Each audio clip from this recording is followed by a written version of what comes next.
What's up, ladies and gentlemen of YouTube? Boogie988 coming at you live once again through the power of the internet. And recently, I've been asking you guys if you would enjoy like a weekly roundup of gaming in which I talk about whatever games I'm playing, whatever games currently catch my fancy, and exclusively talk about gaming. A lot of you said that this would be something you'd love to watch, and I'd love to get your feedback. So do me a favor, sit back and watch, and leave your comment down below. First thing I wanted to talk about is the Destiny beta, which is good, which is really, really good. If you're unfamiliar with Destiny, it is a console-only shooter. It's a mix between Halo and Borderlands 2, in which you've got all of the questing and world exploration and some of the fun loot finding that you get from the Borderlands series without all the weird graphics and the quirky gameplay, while at the same time you've got that great Halo gameplay, that shooter, that alien murdering feel that's Bungie's famous for. And overall, it's a hell of a game. It's a lot of fun. Now, while the concept is great and the gameplay is great and the beta and the alpha have been wonderful, when it comes to this type of game, you have to wonder what they've got in mind for end game, what's going to happen when you hit max level, what the ultimate goal is. Is it just to be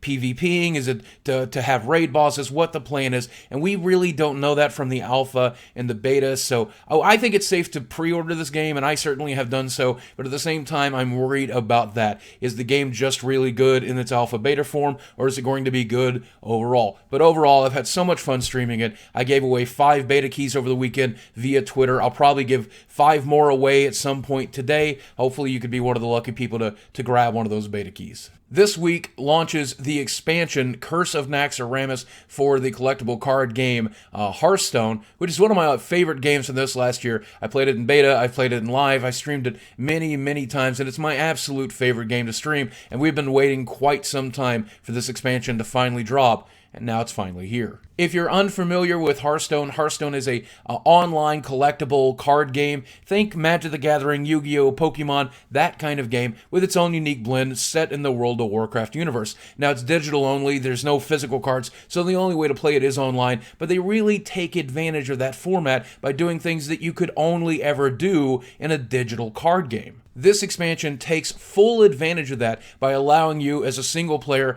to perform a raid on the 4 wings of Naxxramas, just like you find in the World of Warcraft card game. You'll create a deck, you'll go in and you'll fight the different bosses, and when you beat these bosses, you'll get cards that you get to add to your collection. Now, Hearthstone is a free-to-play game, but it's one that I feel is very fair. It is entirely possible to reach the highest ranks of this game without ever spending a single dime, and many, many players have done that. But you need to be careful because there certainly are ways to spend money in the game. But if you are interested in checking it out, you can simply go to battle.net, create an account, and download the client right now. The tutorial is a lot of fun, and even if you know nothing about collectible card games, this one's just easy enough to learn and hard enough to master that I can recommend it. EA is once again in the news for innovating too much.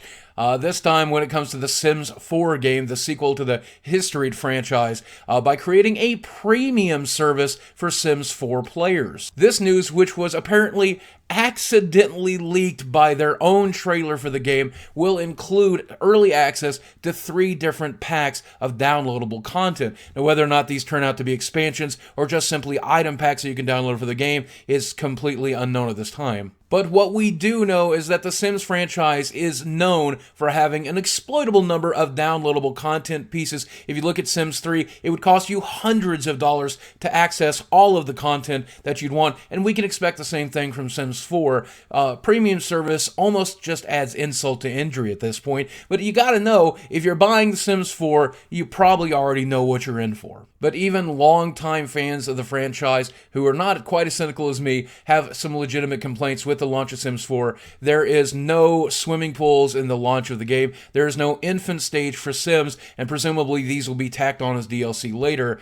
You better get premium, so they're a little bit cheaper. Another piece of news that's been tweeted to me all week long is a bunch of angry Nintendo fans who feel they were cheated this year with their Platinum and Gold rewards from Club Nintendo. If you're unfamiliar, Club Nintendo is a system in which you can take a code from all of the Nintendo products you get, plug them into a website, and earn online coins. And these coins can be redeemed for a variety of different prizes, mostly digital. But in the past, if you reach a certain level, the gold level or the platinum level, at the end of each year, you're able to collect a large number of prizes. And in previous years, these rewards have been phenomenal, going from small collectibles such as Mario trophies or posters that you can hang on your wall. This year was notably different though. Almost all of the rewards were exclusively digital codes that you could use to download games. Now the reasoning behind this is pretty obvious. Nintendo is aware that sending millions of things through the mail is really going to hurt their bottom line, and they're a company that's very, very concerned about their bottom line right now. However, most players were expecting something great, if not something good, but it doesn't make a lot of sense to a lot of players to have spent a lot of money to get a lot of games so that you can download a bunch of games you already have. Well, that's all the gaming news that caught my fancy this week. I hope you enjoyed this as much as I enjoyed making it for you. Did I miss anything important? Because if I did, let me know in the comments box below, and maybe we'll get to it the next time we make one of these. I really enjoyed making this for you, and I really hope you enjoyed watching it. If you did, do me a favor, drop a comment, drop a like, share it with somebody, do anything really that just gives me that feedback, because I'd love to continue this series if you enjoy watching it. And as always, I love you very much. I'll speak with you soon. Where's my posters, Nintendo? Or at least a trophy?